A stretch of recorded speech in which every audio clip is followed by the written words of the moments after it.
நாடுமே அவர் கிட்டத்தட்ட கலைஞர் 50 ஆண்டுகள் திரைத்துறையில எழுத்தாளராக இருந்திருக்காரு. ஒரு பொன்விழா ஒன்று நடத்துறாரு.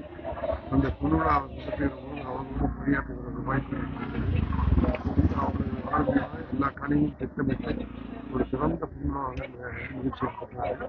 அந்த நிகழ்ச்சியில கலைஞர்களுக்கு தங்க பேனா செஞ்சு கொடுத்து கௌரவப்படுத்துறாரு.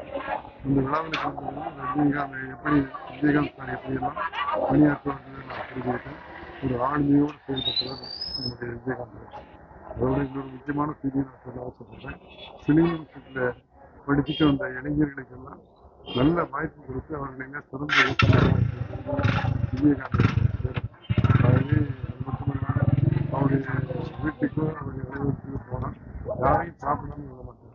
எல்லாரையும் சாப்பிட வச்சு அசைவ சாப்பாடு கொடுத்து அவங்க திருப்தியை அடைஞ்சு போகிற அளவுக்கு தன்னுடைய வாழ்க்கையில உதவிகள் செஞ்சுட்டு இருந்தாரு. உதவின்னு யார் போய் கேட்டாலும் தடங்காம உடனே அவரே தலையிட்டு அந்த உதவியை செஞ்சு கொடுப்பாரு. ஆகவே இப்படி ஒரு மனித நேயத்தோட சிறந்த நடிகராகவும் சிறந்த மக்கள் தொண்டராகவும் வாழ்ந்து அவர் இழந்திருப்பது நம்முடைய திரையுலகுக்கும் தமிழர்களுக்கும் பெரிய பெரிய இழப்பாகும். இந்த நேரத்தில் அவருடைய குடும்பத்தாருக்கும் அவருடைய கட்சியை சேர்ந்த உறுப்பினர்களுக்கும் கலைஞர்களுக்கும் என்னுடைய ஆழ்ந்த அல்லாதங்களை தெரிவித்துக் கொள்கிறேன்.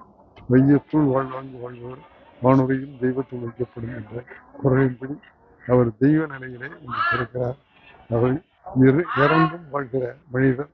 அவரை நினைவு கூறுவோம். அவரை போல வாழ்வதற்கு நாம் முயற்சிப்போம். நன்றி ஐயா.